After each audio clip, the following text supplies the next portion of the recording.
नमस्कार, बहुत स्वागत आप सभी का एबीपी गंगा के इस न्यूज बुलेटिन में। मैं राजेंद्र देव। शुरुआत करेंगे लखनऊ से आ रही एक बड़ी अपडेट के साथ। बेसिक शिक्षा मंत्री के आवास पर अभ्यर्थी इस वक्त प्रदर्शन कर रहे हैं। संदीप सिंह बेसिक शिक्षा मंत्री हैं, उनके आवास पर जरा अभ्यर्थियों का प्रदर्शन देखिए आप। मंत्री के आवास पर आरक्षित वर्ग के 6800 पदों को तुरंत भर्ती करने की मांग वाले शिक्षक भर्ती के अभ्यर्थी प्रदर्शन कर रहे हैं। शैलेश अरोड़ा फोन लाइन पर है, हमारे संवाददाता। शैलेश, इस प्रदर्शन के बारे में विस्तार से बताएं। देखिए राजेंद्र, ये 69,000 पदों की बेसिक शिक्षा विभाग में शिक्षक भर्ती आई थी। अगर बात करें भाजपा सरकार का जो इससे पहले वाला कार्यकाल था, उसमें उस पद में उससे तमाम पदों पर भर्तियां भी, लेकिन उसमें आरक्षण की गड़बड़ियां सामने आई थी। इसे लेकर इन अभ्यर्थियों ने मुद्दा उठाया। मामला जो था वो केंद्र तक पहुंचा और उसके बाद केंद्र में पिछड़ा वर्ग आयोग जो है उसने इस मामले का भी संज्ञान लिया। उसके बाद में अगर हम बात करें तो पिछले कार्यकाल में ही, उस समय बेसिक शिक्षा मंत्री हुआ करते थे डॉक्टर सतीश द्विवेदी, उनके समय में ही ये बात मान ली गई थी कि हाँ, आरक्षण लगने में कुछ गड़बड़ी हुई है और 6800 के करीब लोगों को नियुक्ति दी जानी थी। लेकिन इसके बाद ये मामला जो है वो कोर्ट में भी चला गया और तब से अब तक इस पूरे मामले का निस्तारण नहीं हो पाया है। ये जो 6800 पद पर अभ्यर्थी है, ये परेशान घूम रहे हैं कि जब गलती अधिकारियों की है, विभाग की है, तो फिर वो क्यों भुगते, लेकिन अब तक हल नहीं निकला। इसी को लेकर इससे पहले भी इन लोगों ने प्रदर्शन किया था और आज एक बार फिर से ये जो वर्तमान में बेसिक शिक्षा मंत्री हैं डॉक्टर संदीप सिंह, उनके आवास के पास पहुंचे, वहां पर घेराव करने के लिए। हालांकि मंत्री के आवास से कुछ मीटर पहले ही वहां उनको पुलिस ने रोक लिया। भारी संख्या में पुलिस बल पहुंच गया था इनके धरने प्रदर्शन को देखते हुए। अभ्यर्थी देखिए लगातार यही मांग कर रहे हैं कि जब ये बात खुद सरकार अपने कार्यकाल में मान चुकी है, बेसिक शिक्षा मंत्री जो उस समय थे वो मान चुके हैं कि गड़बड़ी हुई थी, तो आखिर अब तक इन लोगों को न्याय क्यों नहीं मिल रहा है? अगर कोर्ट में मामला है तो उसकी पैरवी क्यों नहीं इतने अच्छे से की जा रही? क्योंकि साक्ष्यों के साथ उनका कहना है जब ये चीज मानी गई तो इसका मतलब उसके साक्ष्य भी हैं, उन साक्ष्य को रखकर पैरवी अच्छे से क्यों नहीं हो रही? ये सारी इन लोगों की मांग है, लेकर ये लोग अपना धरना प्रदर्शन कर रहे हैं। बहुत शुक्रिया आपका शैलेश। 6800 अभ्यर्थी जिनकी लिस्ट सरकार ने बाद में निकाली, ये स्वीकार करते हुए कि हाँ, आरक्षण देने में 69,000 शिक्षक भर्ती में कुछ गड़बड़ियां हुई, लेकिन ये भर्ती अब कोर्ट में फंसी हुई है और ये अभ्यर्थी उसी को पूरा करने की मांग कर रहे हैं। लेकिन मामला कोर्ट में है, मंत्री जी के पास नहीं। आगे बढ़ते हैं, अगली बड़ी खबर आपको बताएं। पीएफआई के ठिकाने पर यूपी सहित देश के कई राज्यों में छापेमारी की खबर है। जी, गाजियाबाद से 11 पीएफआई के संदिग्ध सदस्य हिरासत में लिए गए। पश्चिमी उत्तर प्रदेश के जिलों से 6 से ज्यादा पीएफआई के सदस्य हिरासत में लिए गए। लखनऊ से 3 पीएफआई के सदस्यों के हिरासत में लिए जाने की खबर है। ऐसे ही सीतापुर से 2 और बुलंदशहर से 1 पीएफआई सदस्य हिरासत में लिया गया है। बड़ी रेड्स अक्रॉस यूपी, पूरे उत्तर प्रदेश में। सीतापुर से 2, बुलंदशहर से 1, लखनऊ से 3, पश्चिमी उत्तर प्रदेश के जिलों से 6 और अकेले गाजियाबाद से ही 11 पीएफआई के मेंबर्स डिटेन कर लिए गए हैं रेड्स में। यूपी सहित कई राज्यों में छापेमारी चल रही है। हम आपको यूपी में बता रहे हैं क्या हो रहा है। ये देखिए आप शहर देखिए, जिले देखिए, शामली, गाजियाबाद, बुलंदशहर, लखनऊ, मुजफ्फरनगर, बेरठ, ये वो जिले हैं जहां से पीएफआई के मेंबर्स को हिरासत में लिया गया है एनआईए की रेड्स में, नेशनल इन्वेस्टिगेशन एजेंसी। इससे पहले भी पूरे देश में रेड्स हुई कुछ दिनों पहले और अब फिर से एक बार उत्तर प्रदेश में छापे। पश्चिमी उत्तर प्रदेश खासकर इन छापों का केंद्र रहा है। इसके अलावा अवध में लखनऊ और सीतापुर, लेकिन पश्चिमी उत्तर प्रदेश में ज्यादा छापे हुए हैं। सबसे ज्यादा गिरफ्तारियां गाजियाबाद से।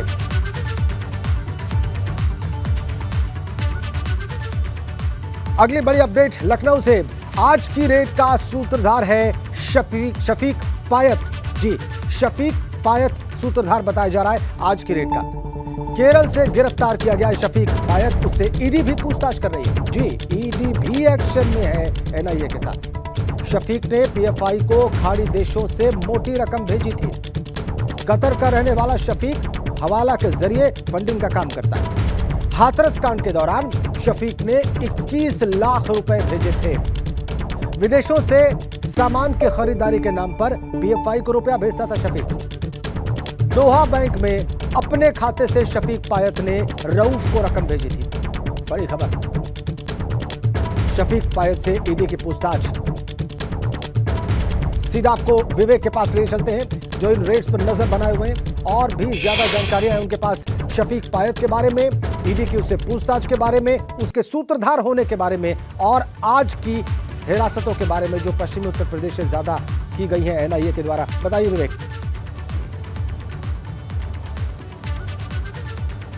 राजेंद्र, शफीक पायत वो शख्स है जो पीएफआई के साथ ही एसडीपीआई का मेंबर भी है, यानी जो पीएफआई की पॉलिटिकल विंग है उसका मेंबर भी है और सक्रिय रूप से काम करता है। खास तौर पर फंडिंग करता है, ये फंडिंग करने में माहिर है, हवाला के जरिए फंडिंग करने का मास्टर माना जाता है।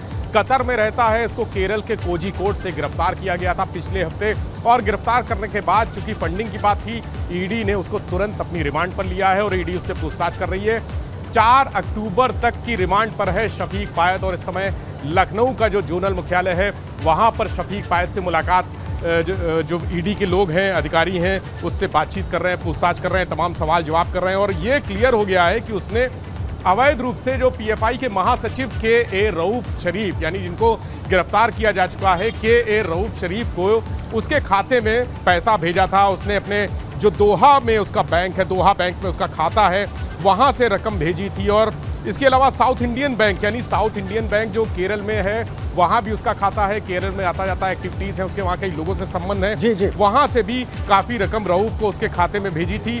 और जो शफीक पायत है वो 2 साल तक जो गल्फ का बड़ा अखबार है गल्फ तेजस डेली, वहाँ नौकरी करता था, बिजनेस डेवलपर मैनेजर के तौर पर नौकरी करता था और जो इस अखबार का संचालक है उसको भी गिरफ्तार कर चुकी है सुरक्षा एजेंसियां, जांच एजेंसियां, उनसे भी पूछताछ चल रही है लंबी। और आज का सूत्रधार यही है क्योंकि फंडिंग की बात थी, अवैध फंडिंग की बात थी, हवाला के जरिए फंडिंग की बात थी, ईडी से पूछताछ में बहुत सारी जानकारियां मिली। और आपको याद होगा बृहस्पतिवार को, यानी पिछले बृहस्पतिवार को जब पूरे देश भर में छापे पड़े थे तो इसमें ईडी भी शामिल थी, यानी जो अवैध ट्रांजैक्शन मनी का, पैसे का, रुपयों का लेन देन हुआ है उसमें शामिल थी ईडी। और ईडी ने इससे यानी शफीक पायत से पूछताछ के बाद कई सारी जानकारियां दी और खासकर फंडिंग से जुड़ी जानकारियां आज जो भी उठाए जा रहे हैं लोग पूरे प्रदेश भर में या पूरे देश भर में, जो ईडी की छानबीन उसकी और पीएफआई के बारे में सूत्र जो बता रहे हैं वो शफीक पायती सूत्रधार है और उसी से पूछताछ के बाद जो जानकारियां मिली है उसके बाद से ये रेड्स की जा रही है, उसके बाद से ये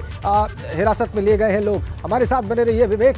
एक और बड़ी अपडेट आपको दे दें कि यूपी में पीएफआई पर एनआईए की रेड पर बोले हैं डिप्टी सीएम ब्रजेश पाठक। हम लोग पीएफआई के नेटवर्क को ध्वस्त कर देंगे, बयान है ब्रजेश पाठक का। आगे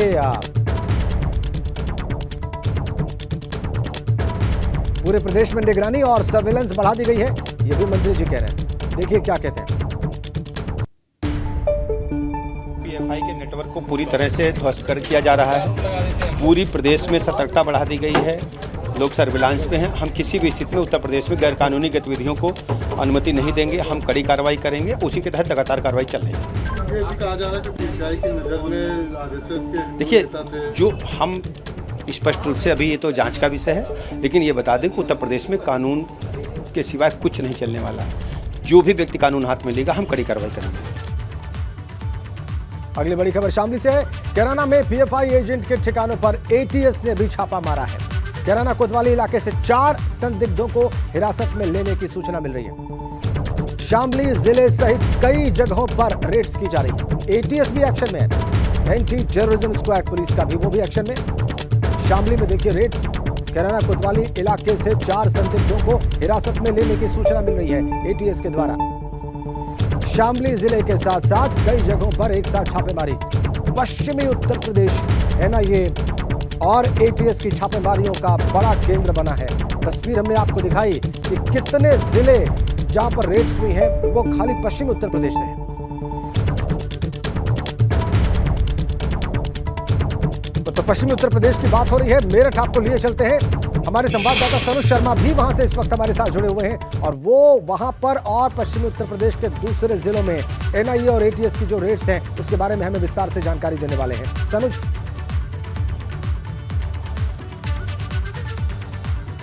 हाँ, देखिए, पश्चिम उत्तर प्रदेश में एटीएस और एनआईए की जो छापेमारी है वो लगातार जारी है और सबसे पहले हमने जानकारी ये दी थी कि अगर पश्चिम उत्तर प्रदेश की बात करें तो पीएफआई के 6 सदस्यों को यहां से हिरासत में लिया गया है। मेरठ के लिसाड़ी गेट और सरूरपुर इलाके से 2 सदस्य हिरासत में लिए गए हैं, शामली से 4 सदस्य हिरासत में लिए गए हैं और अब एक नई अपडेट ये भी आ रही है कि बुलंदशहर से और मुजफ्फरनगर से भी कुछ लोग हिरासत में लिए गए हैं। देखिए, इस बात से इनकार नहीं किया जा सकता कि पूरे पश्चिम उत्तर प्रदेश में पीएफआई ने जो अपनी जड़ें हैं वो बहुत गहरी कर ली हैं और यहाँ पर एक किसी बड़ी साजिश को अंजाम देने की पीएफआई फिराक में था।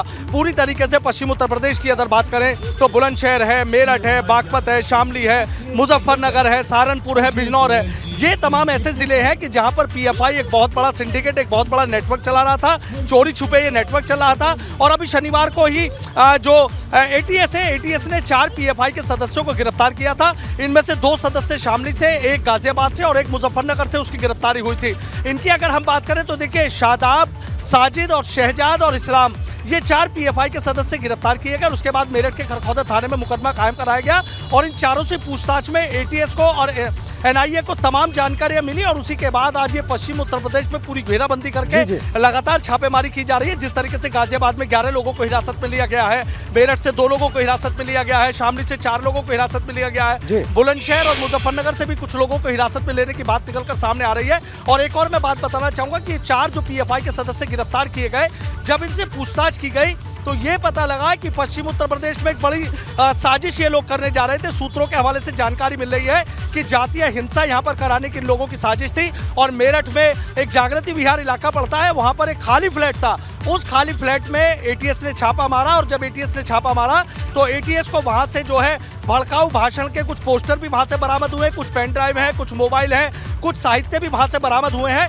और पूरा एक सिंडिकेट का एक वहाँ से कुछ लोगों के नाम भी एसटीएफ को भी मिले हैं, यहाँ से एटीएस को भी मिले हैं, एनआईए को भी मिले हैं और जल्दी इस मामले में जो और गिरफ्तारियां वो भी हो सकती हैं। अब ये भड़काऊ पोस्टर जो पीएफआई के सदस्यों की निशानदेही पर मिले हैं, ये पता लगा है कि जागृति विहार में जो जागृति विहार एक्सटेंशन है वहां पर एक फ्लैट खाली था। गुपचुप तरीके से ये पीएफआई के सदस्य वहां पर आते थे और वहां से सीधे निकलकर शामली, मुजफ्फरनगर, सहारनपुर, मेरठ आसपास के जिलों में चले जाते थे। और एक बात और निकल कर आ रही है कि देखिए, अगर बागपत की बात करूं, शामली की बात करूं, मुजफ्फरनगर या सहारनपुर की, ये तमाम ऐसे जिले हैं कि इनसे कुछ ही दूरी पर हरियाणा की सीमा लग जाती है। तो हरियाणा में भी एक नेटवर्क इनका पीएफआई का काम कर रहा है कि जो यहाँ से इस रास्ते से सीधा हरियाणा और हरियाणा में अगर सख्ती होती है तो यूपी में एंट्री कर जाते हैं। तो इसी तरीके से काम करना था। कई और बड़े सदस्यों की गिरफ्तारी होने की बात सामने निकल कर आ रही है और एक नाम मुनीर का भी आ रहा है। जी, आप जो बता रहे हैं बहुत चिंताजनक है कि यहाँ अगर सख्ती होती है तो ये संदिग्ध हरियाणा चले जाते हैं और अगर हरियाणा में रेड्स होती हैं या वहां पर छापा मारा जाता है तो ये उठ के यहाँ पश्चिमी उत्तर प्रदेश में शरण लेते हैं। हमारे साथ बने रहिए सनुज, आप और विवेक भी हमारे साथ बने हुए हैं। गाजियाबाद के बारे में आपको बताएं कि पीएफआई के खिलाफ वहां भी छापेमारी हुई है और गाजियाबाद के थाना भोजपुर इलाके के गांव कलचीना में पुलिस ने पीएफआई से जुड़े 11 लोगों को हिरासत में ले लिया है। एसएसपी की अगुवाई में तड़के 3 बजे से ये छापेमारी की गई।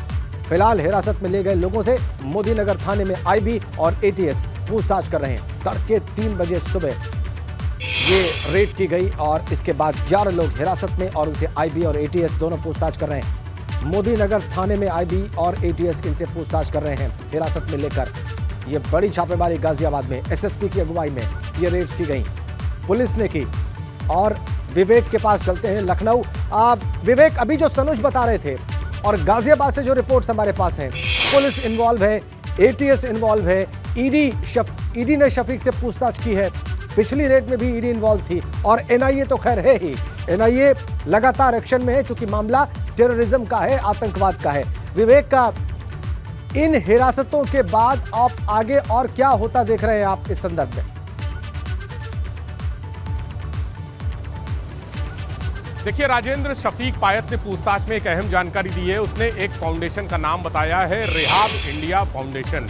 रेहाब इंडिया फाउंडेशन वो है जो देश में रहकर खाड़ी देशों में रहने वाले पीएफआई के मेंबर्स को फंडिंग करता है, यानी किसी न किसी जरिए से जो चैरिटी होती है या अन्य सोर्सेज से पैसा भिजवाता है। रेहाब इंडिया फाउंडेशन के लोग भी ईडी की जानकारी आने के बाद एनआईए से ये बातें शेयर की गई हैं और ऐसे तमाम फाउंडेशन, संगठन, एनजीओ बहुत सारे, मैंने कुछ देर पहले भी अपने दर्शकों को बताया था कि जो पीएफआई की पिछली बार बृहस्पतिवार को रेड पड़ी थी उसमें मेन जो पदाधिकारी हैं, अध्यक्ष हैं, प्रदेश अध्यक्ष हैं, जिला अध्यक्ष हैं, वो उठाए गए थे।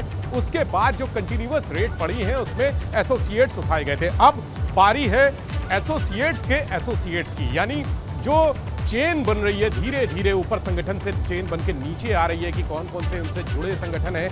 रेहाब इंडिया फाउंडेशन का नाम आया है। रेहाब इंडिया फाउंडेशन के बारे में जानकारी की जा रही है, कहाँ कहाँ इसके दफ्तर हैं, कार्यालय हैं, कौन कौन से लोग हैं, और तमाम इनके बैंक रिकॉर्ड्स और खाते खंगाले जा रहे हैं, दस्तावेज खंगाले जा रहे हैं। इनका जो पिछला ट्रैक रिकॉर्ड है, जी। यानी जो फाइल करते हैं अपने इनकम टैक्स और जो भी टैक्सेस के रूप में फाइल करते हैं, वो रिकॉर्ड्स खंगाले जा रहे हैं कि कहाँ कहाँ इन्होंने पैसा आपने एक नया नाम ले लिया, मनी का। विवेक, आपने एक नई बात बताई कि शफीक से तो पूछताछ हो ही रही है, रेहाब फाउंडेशन नाम का फाउंडेशन भी अब फ्रेम में है और उसके ट्रांजैक्शंस की भी जांच हो रही है। हमारे साथ बने रहे आप। एक बड़ी खबर सीतापुर से इस वक्त हमारे पास, असोडर गांव से पीएफआई का सदस्य हिरासत में ले लिया गया है। एटीएस और एसटीएफ इन दोनों ने संयुक्त कार्रवाई की है, ज्वाइंट एक्शन एटीएस का और एसटीएफ का। मुकीत को एटीएस ने हिरासत में ले लिया है, पहले भी जेल जा चुका है मुकीत, उसको एटीएस ने हिरासत में लिया है। यहां पर सीतापुर में ज्वाइंट एक्शन एटीएस का और एसटीएफ का, और गिरफ्तार किया गया, क्षमा करें, हिरासत में लिया गया मुकीत को, जो पहले भी जेल जा चुका है। ताबड़तोड़ छापे, ताबड़तोड़ एक्शंस, आतंक की कमर तोड़ने के लिए।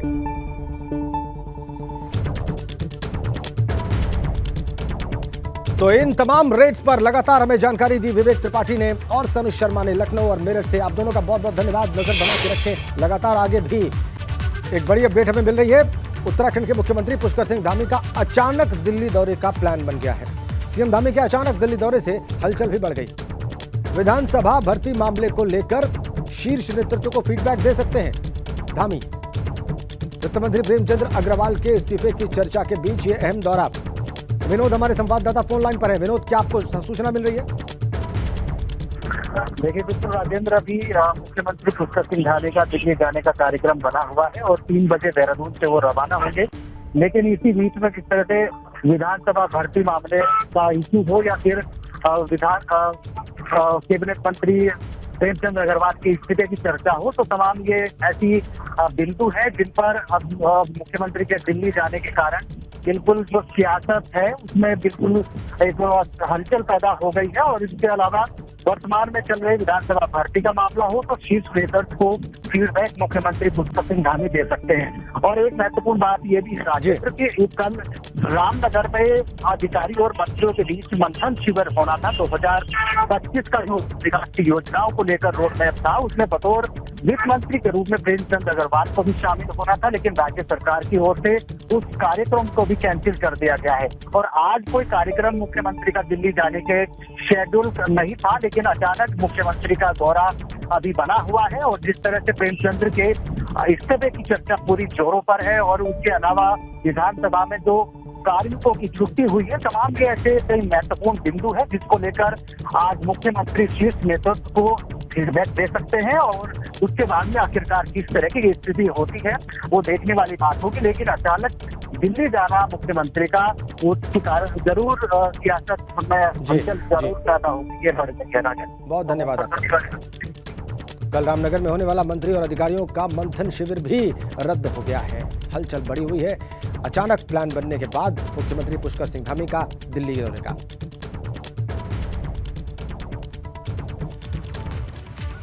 और एक बड़ी खबर प्रयागराज से इस वक्त हमारे पास। तमंचे के बल पर सरेआम लूट का सीसीटीवी वीडियो सामने आया है। 3 बदमाशों ने बैंक ऑफ बड़ौदा की टेली शाखा में लूट की इस वारदात को अंजाम दिया। लूट के बाद हवाई फायरिंग करके मौके से ये बदमाश फरार हो गए। खानपुर लाल गोपालगंज मोहल्ले में रविवार 25 नंबर की घटना है। शाखा केंद्र संचालक मोहम्मद जैद और उसके साथी पर तमंचे के बट से बदमाशों ने हमला कर दिया। देखिए आप वीडियो। शाखा में रखा इंटरनेट राउटर और मोबाइल लूट कर ये बदमाश भाग गए।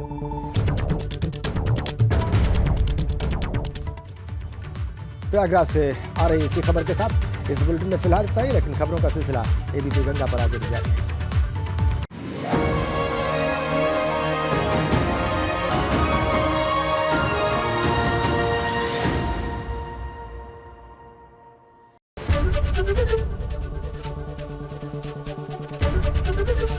एबीपी गंगा, खबर आपकी, जुबान आपकी।